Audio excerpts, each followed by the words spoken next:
Hey everybody, this is Petey from the Spinner Rack, and we also have Calvin Ellis ready to rock early in the morning.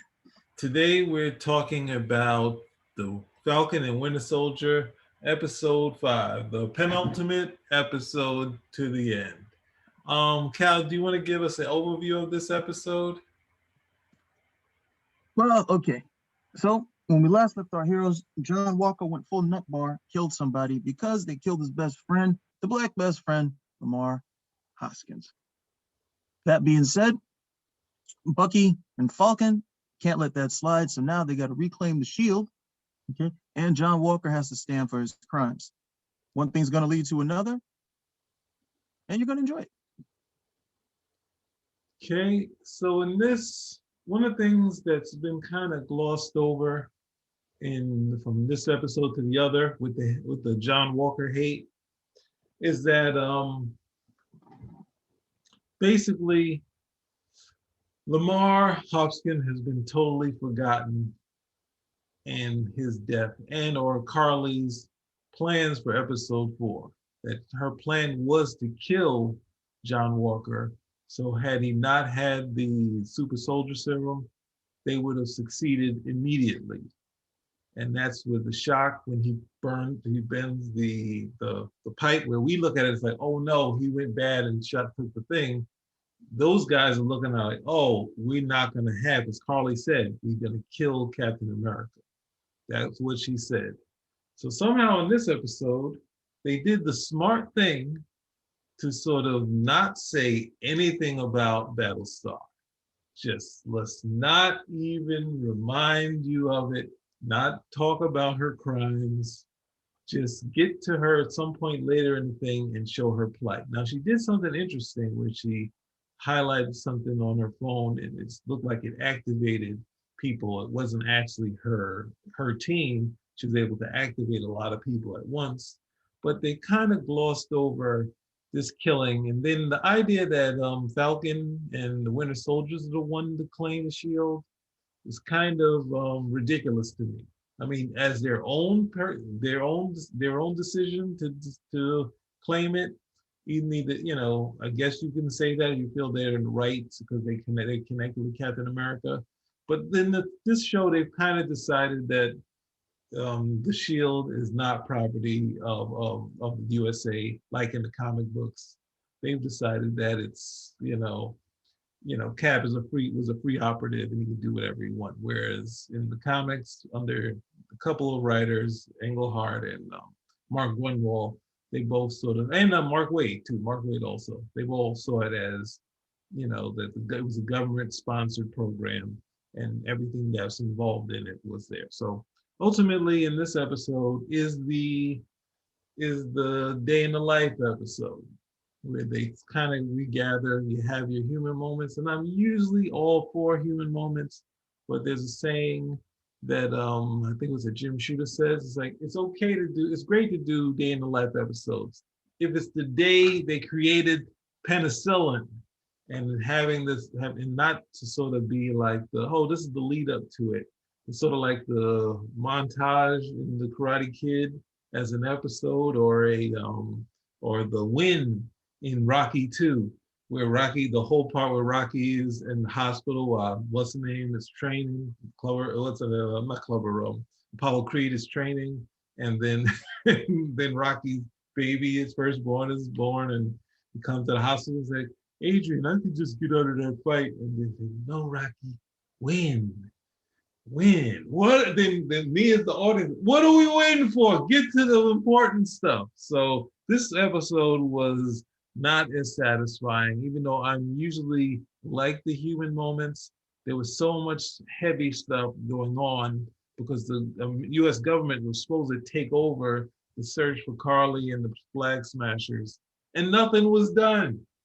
They did nothing. They have no face. We also have there's so much weird stuff in this episode for me because I guess that probably isn't my last gag, but just like in the Avengers, where they pulled actors from the old adventures of New Christine, not only did they grab Coulson from the the New Adventures of Old Christine. They pulled the old Christine. They they pulled Julie Louise Dreyfus as Val. Now, what's the name? Julie Louise Dreyfus is a babe, young or old, but she's not Val.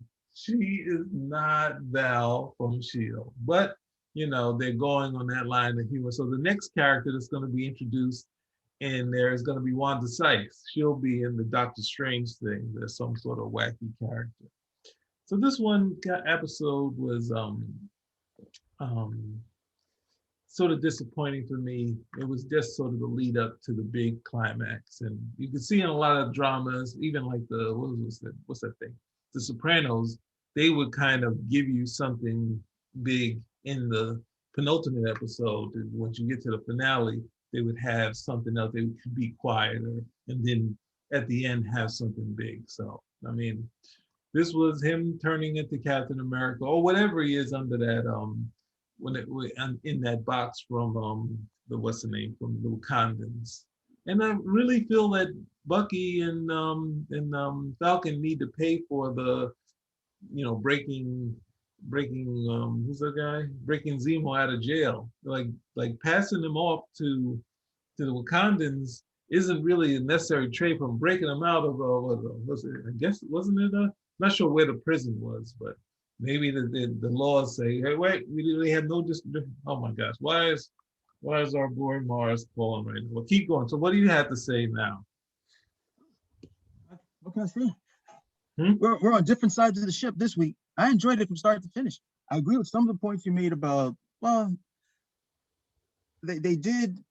I mean, that's going to be Walker's thing, though, because he's going to be the only person who hasn't forgotten. He's going to be the only person who hasn't forgotten about Lamar, and that's pretty much why he's still going to be staying in the game, why he still wants to be Captain America, aside of the fact he also seems to be trying to play slightly unhinged right now. I'm also trying to find out who is his wife. I agreed with Contessa de Allegra Fontaine's assertion of her being a firecracker, but who is she? I don't even know if they said her name in the series at this point, or if she's anybody in the comics that I should be familiar with.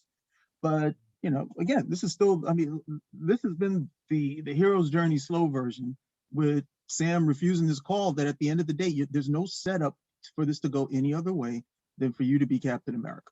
That's going to be the end. That's going to be the end result of this. So we can slow walk it, we can speed walk it. Doesn't matter. That's what we're going to get at the end of the day. This episode got us closer to there, so I was happy with it. In terms of the Shield, I think in the Marvels in the cinematic universe, I think the Shield is a gift from Tony Stark's father. So there was never anything in terms of the military that was really assigned by it. That was the only reason why Cap gave it up to Tony Stark in Civil War, when he said that shield doesn't belong to you, that it was given to him by his father, and he was like, yeah, you know what, you got a point, you got the shield. And Tony makes a new one to give it back. I always thought, well, I didn't agree with the decision of him giving it to the government. I just thought Sam Wilson was being really generous because he didn't really have to. Not in this context. In the comics, yes. The whole thing with the super soldier serum, Captain America, that's 100% USDA certified at the end of the day, but not so much over here in the show.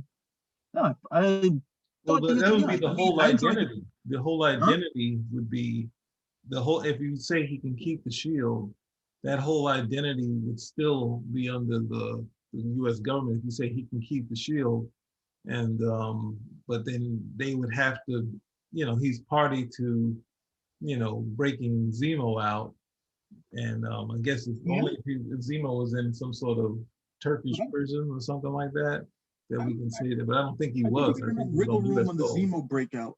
Because I thought that was Bucky more telling him, look, if you want to break out, this is how you do it, as opposed to breaking him out. I don't think Sam had anything to do with that.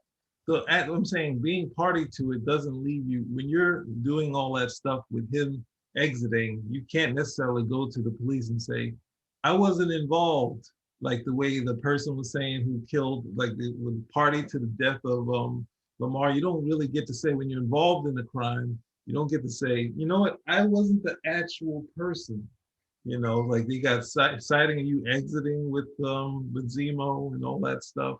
And it's like we're being sort of selective if we say that, well, he didn't actually do the crime. The way it works is if, that person who did the crime, even if they come to your house and it's like, hey, that person at your house, yes, we're taking you all in.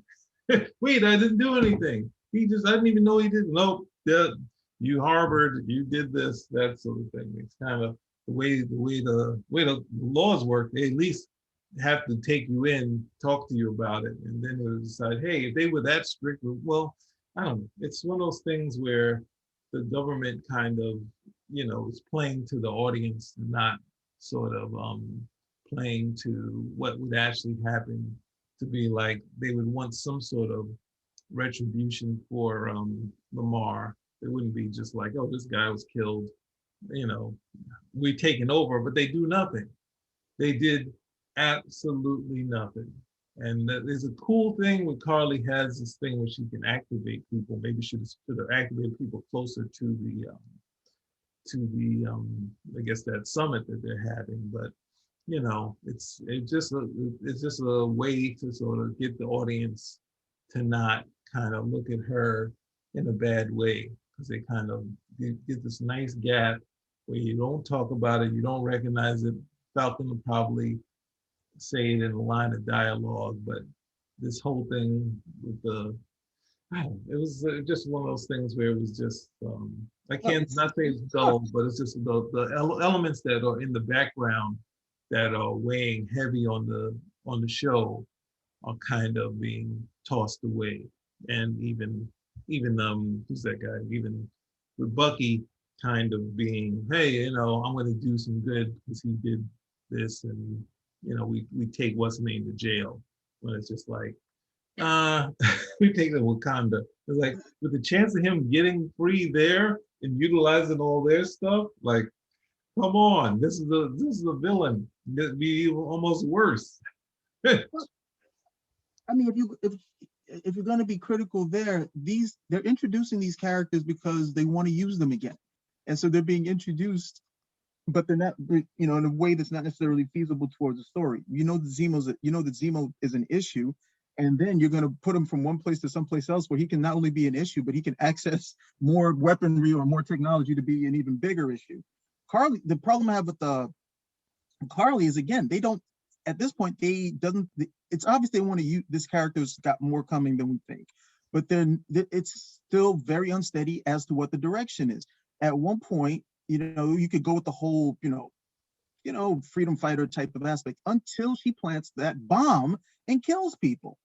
And even then, it's like, oh, look, we're still going to try to extend the olive branch. I see something over here with the kid. Then she kills Lamar. I'm not so big on them literally making more of an issue with it. I thought they handled it pretty much as much as they were going to. But the idea is, in terms of her character, though, well, so you can't have it both ways. She can't be Walmart indirect villain, anti-hero. There's nothing steady as to her, and that's not going to be resolved until the last episode, if then. And then I got to see how this is resolved, because if it's going to be, well, we're going to try to give her a chance. Well, nobody wants to give John Walker a chance at all. This guy's like, hey, look, we're going to take everything from you. You're lucky you're not in prison, so on and so forth. And he's got to get an out from this, from Contessa Allegra DuFontaine for her to come over. And I left out the Valentina. Anyway, so they got to come. He has to get that as an option for himself to come out. And then it's like, she's like, wow, there's like that trope of this character who just gets to bounce from place to place because the character's got to be used for something later on. So there's going to be a whole bunch of backstory for her, that we develop now, but it's not really consequential. So she can kill people, she can blow people up, she can commit crimes, yet we're going to be very forgiving for her for reasons that are only plot driven at the end of the day. While anybody else who does anything similar, like, no, you got to pay. So the hypocrisy will be nice and thick that you can choke on it. Yeah, I think that's the thing. You said about them dealing with it, though. They didn't really. That's the thing. They just sort of had this moment of with drama. Lamar. You mean with Lamar? Yeah. They had that moment of drama would lead to the killing of. I thought the scene with his parents was pretty much the best that we were gonna get with the whole thing, and he's now motivation for John Walker to go over be U.S. agent, which is coming down the pike. But I I don't know. I guess I'm being cold-blooded about the whole thing, but that character was put in there to die. So I just don't expect a lot. We didn't get a lot of development from him anyway, and I don't expect a lot of time to be centered on the fact that he was killed. Because again, that was his function and purpose to begin with. That's the thing. You can have characters that are, there to die. But the thing is, don't, if you're gonna do that, at least have some sort of weight to it within the scene of saying, nope, we're gonna use this as a kind of a trickery to say, all right, well, this guy is overboard, this Captain America is overboard, he was kind of touched, add those dialogue points in there. And it's just like, I don't know, we've already seen that people will do, I mean, heroes, I mean, even Captain America will do stuff, you know, outside of following the rules for a friend, that sort of thing. He'll decide, all right, I'm not going to follow the rules because my friend is more important than the rules. Like before what's right, saying, hey, this guy, the Winter Soldier himself needs to be pulled to jail. And he's like, no. So we understand that we Cap with this guy, and not to say that, but that's the hard part. Should we get to the story where we have this three-way battle with Carly. Obviously, they're gonna do something. Either they'll do what the Quesada Marvel did, where they have him kind of doing both Falcon and and Cap at once, or they'll do the Grunwald Cap armor. They'll do that sort of thing, and it's just like, all right, come on, guys, let's like the John Walker already showed you the point of what John Walker showed you is that these guys are, kind of killers. Like they're killers. And they were saying, and they did win what they planned to do. They killed Captain America in one way or the other. They got him to do it. It's almost like Harley planned it. Like, let me take this dude out. And, but no, they did it enough to have her have a reaction like, oh, I didn't know my own strength, when you're like, oh, I didn't know he was going to hit against the wall. So it's not really. No, the look on her face was like, oh no, you're not Captain America. Yeah, right. You're not Captain America. Oh, I didn't mean to kill you. And then she gets back to her own people, and nobody's checking her saying, dude, you just killed somebody. Okay. Now they're slowly seeing it. It wasn't the target. They're slowly seeing it with her working with Batroc and having bombs. Like, what do you think you guys were doing already? To be like, to get at this point and be like, you know what? It's like, we just, these displaced people and people that don't want to be considered refugees, I mean, forced refugees. And then it's just like, it's totally gone. So she's lost it, right? And then we got John Walker Cap coming back and going to go on the tirade. We have obviously Falcon, who will end up the hero. There's no other way this plot can go, but there's a way to turn John Walker into someone who tries to kill Carly, and Falcon to save the situation and be like, oh, he's gonna kill this girl, and this is like, she only was doing this for her family and her mother, whatever that woman was, and all this other stuff. When it's just like, she just, she's worse than she's. I think that they really stilted it in a way where we get to see the Cap versus Cap, John Walker versus Falcon, and whatever the Wakandans give them, and then we have Carly as the victim, super soldier, where she obviously doesn't win with her plan. Bucky, I don't. That's the thing. You have enough good villains to not turn this into what it was. And when John Walker, when Captain America fights John Walker, it was in the 350. It's not it's one for one of the Marvel editors who kind of play. They, I think with like some of the characters like Spider-Man, they kind of play up that Spider-Man needed to hands down beat somebody and have Grunwald kind of do a story where Cap is within the best sort of fighting thing, using everything that he has to survive, and with using John Walker's madness to stop him and kind of stop him, and then have this confrontation with the skull where he's kind of so it shows John Walker, we're able to redeem John Walker because at that time, he was kind of used.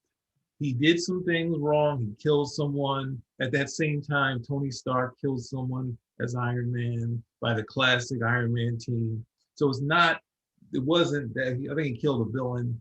He also was dealing with his parents dying, and he hadn't accepted that. So there was things that was leading to him being in touch. But when Cap wins that fight, and it's not like an easy, I overcame him fight. He uses everything in his skills to survive it and slowly take him over and stop him. But then he becomes this sort of, this pawn in here. That's what it is. He is a pawn. And then we realize, so when he comes back, and we're like, oh, okay, he's, they gave him Cap's identity, and we think he's going to be that, but no, he's kind of the rough around the edges, can go off the handle, but I think all of the way they've handled him post that part was really solid. To take this guy that's American hero and just like kind of tear him down totally to be the guy that fights against Falcon, and then Falcon becomes that would be a real horror story to be like that. And or it's also still for him to stop him from killing Carly when it's just like, I can't. There's nothing we can do. We can do the redeem Carly. We're gonna be redeeming her so she can become something else. When John Walker is the guy we need to redeem. And that's what I think Grunwald understood. Like, yes, this guy was kind of patsy. This guy we the fans would never accept as Captain America. But when we get to that end of the fight, we realize, oh, it's the skull. And when Cap gets there, it's such a great sequence because Cap is not buying into that the skull is back. And when he sees him and it looks like him, he's like, you're not gonna make me buy into this. And he's like, and then he realizes that what the skull is trying to do, and then he stops it, and then the skull escapes because he's injured, but it's like, it's so powerful, the scene, because that whole arc of Grunwald's thing is that there's a new skull that's basically the same skull, it's just with his memories, like a clone, but Cap is not accepting it until really the last moment.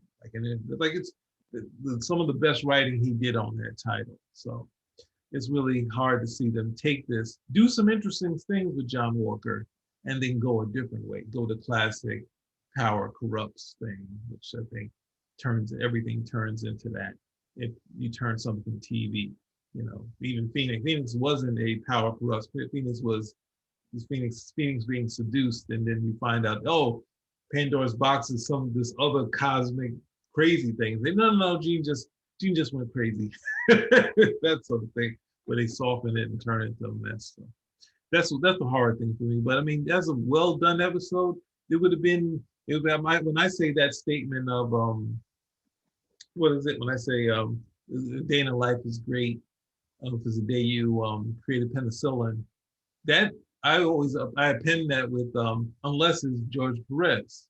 Like if George Perez does it, you don't there's enough things coming to your face and cool stuff going on where I think whatever Titans episode issue that was, where I don't think there was any action, but the artwork itself and the fun and stuff like that, that's cool. But they had so much stuff looming and so much stuff to worry about and so much stuff the government should be taking care of that, I can't really see them relax. When you see Apollo just knocking out people, you're like, Rocky can't beat this guy. Like, there's no way Rocky 2 works. He's like, Apollo 3 just pounding these guys into the pavement, and Rocky's sitting around, like at the hospital worrying about Adrian. So it's like they gave us they made him into a Godzilla in Apollo in what's the name, or a good adversary for him to beat. But the way we look at the training, Rocky doesn't have that time to keep the stamina that what's name has. So that's one of the things that I think this little episode, well, this one had the training and whatnot, but the villains should be well far on their way before the heroes get to do a thing, because no one's been tracking her, no one's been doing anything that well, and she's already on American soil, ready to go. So it's like what was all happening all that time. You can't feel the uses of time. I think Quentin Tarantino killed the uses of time in films where you can have these long delays.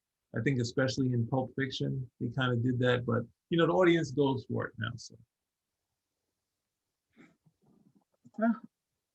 Overall, I enjoyed the episode. I liked all the human moments. I like Bucky flirting with Sam's sister. But then he's going to get a reputation because he was hanging out in Wakanda. So he's going to get a reputation for having jungle fever at the end of the day. well, that's the thing. Ultimately, like do something with it. She's there. She's there for a couple days. There's not enough time. There's just not enough. There's not. I mean, on one hand, we're doing a whole bunch of stuff that, to be honest, we could cut that out. Okay, and we can have a stronger, streamlined focus on getting done what we need to get done, which is getting Sam Wilson to accept his destiny as Captain America. But then you lose out on the human stuff. So of course you want to throw some of the human stuff in there, but then it's like, well, can we see some more? No. Why? Because we don't have enough time for all this. So we're gonna have a whole what? We had like 5 minutes dedicated to the restoration of a ship. That's the thing. You want to spend all of that time, we can always cut some of that stuff, or even cut the I keep wanting to say slam Brad, the Isaiah scenes, cut all that stuff for the romance. It's just like, we introduced things. That's good. We need to have his scenes in there to say, like this thing. He also said that don't leave that white man's shield here. Then that means there's no shot of you using that shield after that. That's a damn insane. Don't put that white man's shield on my house. that's a killer statement. Like, oh Lord, that could have been a lot better. That could have been a lot better. But Sam, like, what is it? Sam blinked in that moment. I guess maybe he didn't want. I thought they were gonna have a good discussion when he comes out and he says, "Don't go with the bitter old man thing." But he just pretty much lets this guy unload. He takes it and this, that, and the other. And he's just too in his own head. And it's his own sister. And she's like, "You're not gonna let this guy get in your head now, are you?" And then it's to the point like, I was like, "Oh, so your sister is more in tune with what the hell needs to happen than you are, and you're the guy you're the boots on the ground." I like, at no point that might have been the only part that I might have stylized it a lot differently, because the idea for Isaiah Bradley is to answer all those questions, all those racial questions that are being posed at this point, and none of it gets answered. It's just like, whatever. Oh, terrible. What happened was terrible, terrible, terrible. How could I ever do this? And then his sister comes over and she's like, real quick, you're not listening to this, are you? You're not gonna listen to him, right? You're not gonna let him get in your head. So that would have been a nice conversation, but that would have been a nice conversation between the two of them. But that's more of a, even the part where I don't know, I thought I didn't really vibe with the whole thing with Bucky coming over. Like, yeah, when me and Steve were talking about, I'm like, when did you and Steve talk about this? When did that happen? Like, Steve showed up in Endgame. Nobody had seen him because he had been traveling through time, and he gives the shield. So when did you and Bucky decide, hey, you know what? What? I guess he told him he wasn't coming back. I have no idea as to that. But the whole idea that they needed to have a conversation about, well, what's Sam going to do as a black guy if I offer him the shield, as opposed to, no, Sam's the right fit because he's the right man for the job, which I thought at the end of the day was what we were supposed to want. Forget all the other stuff. It's about the character. This is the right guy for the job. It's like, no, we got to take all this other stuff into account as well. And at that point, I was just like, it's too much for me, especially when the end result is going to be him, being Captain America anyway. It was just like, ugh. If you've got an answer for that type of stuff, feel free to pose the question. But don't pose that type of question within the story, and you're going to leave it with just ambiguity. Or at least we're going to say it to say, hey, you can't say we didn't address it. Okay, we didn't address it well, but we still addressed it. It's like, what for? At the end of the day, that was a chance for some really good, push and pull at that portion.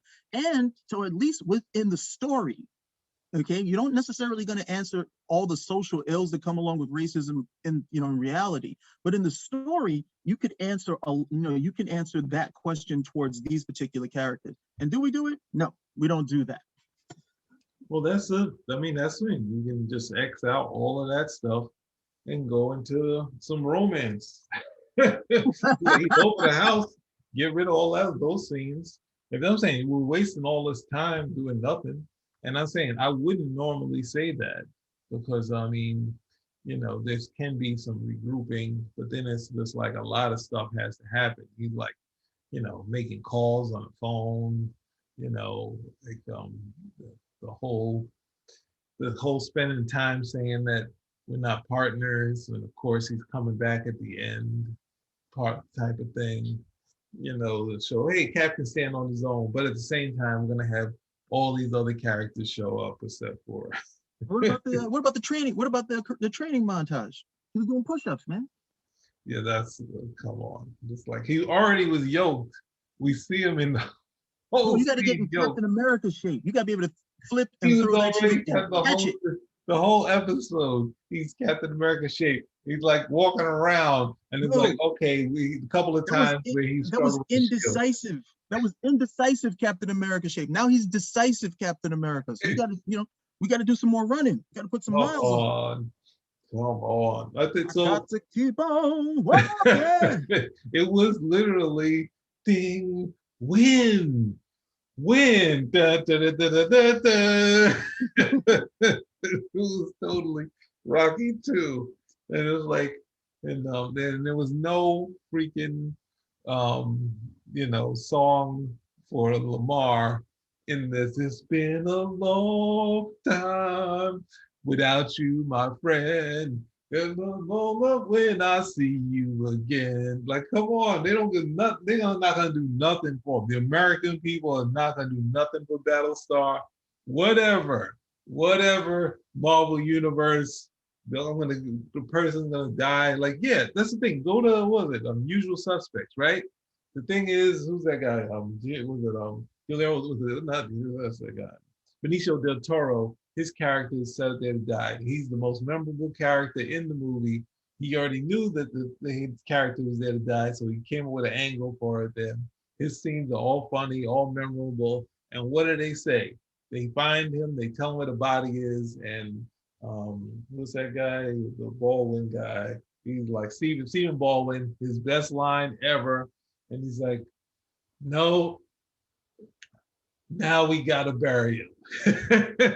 And you don't have to spend no more time doing that. Have something powerful happen and not just do the trick. So we say, oh no, he lied.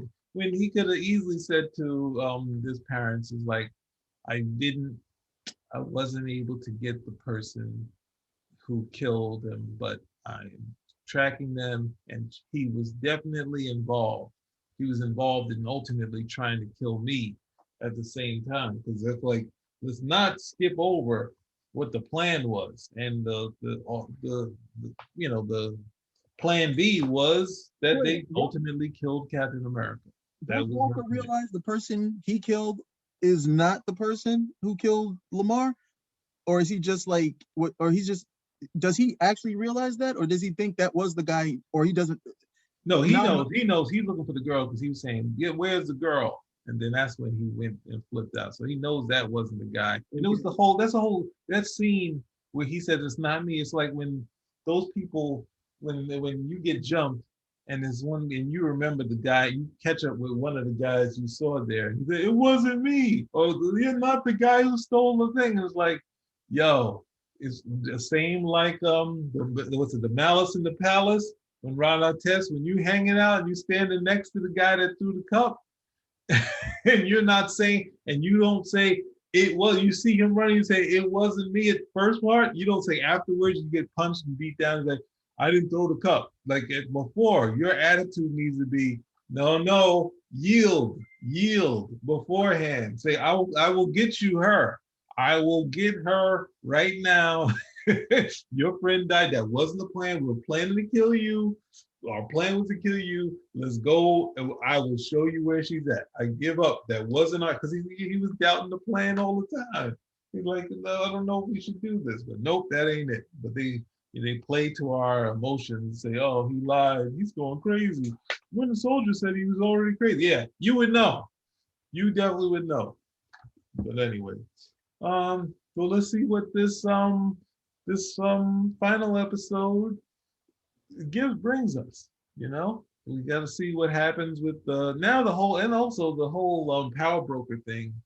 Like I mean, that's not going to amount to anything unless we have Zemo come back. Like if it turns out to be Sharon, unless it leads to another, phase 4 thing. Oh, phase 4 is going to be, I don't know what other villain, unless it's the Red Skull. Yes. I'm going to keep throwing the Red Skull in there. But any last words on this? Solid episode, very entertaining. I think it was probably the longest episode we also had. So, I was pretty much engrossed. All criticism considered, this has been a very entertaining series. There's some stuff I would have liked to have seen executed better. There's some stuff that they could have taken out, but I can't say I'm not enjoying it and having a good time. It's been a fun ride. Yeah, for me, these last two kind of been the anchor, kind of bring me down into the water. But it's kind of tough. But let's see what happens in the finale. Spin a rack. Out.